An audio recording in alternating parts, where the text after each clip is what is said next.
Nikmat yang paling besar ialah dua perkara. Nikmat Tuhan mengadakan kita, dia panggil nikmatul ijad. Yang keduanya, lepas pada dia buat kita, dia pera kita berpuluh-puluh tahun pera kita, dia panggil nikmatul imdad. Dua perkara ni nikmat yang besar, dan nikmat ni tidak free, tidak percuma, tapi dia beri pada kita, dia minta kita bayar. Dia bayar ni bayar dengan ubudiyah, kita panggil. Wa ma khalaqtul jinna wal insa illa liya'budun. Aku buat manusia baik, jin baik, tak ada tujuan lain pada satu perkara aja, iaitu jadi hamba aku. Dengan sebab tu kita dengan kerajaan kita panggil rakyat. Dengan Tuhan orang tak panggil kita ni rakyat. Kita orang tak panggil rakyat Tuhan. Kita panggil hamba Tuhan. Tak kira raja, tak kira rakyat, tak kira orang kaya, miskin, semuanya hamba semua. Hamba maknanya boroh. Bagaimana boroh? Boroh kasar ke, boroh halus ke, mestilah bekerja mengikut peraturan.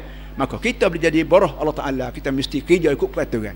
Peraturan ni semua diterang oleh Allah dalam Quran dan disyarah panjang lebarnya oleh Nabi kita Muhammad SAW.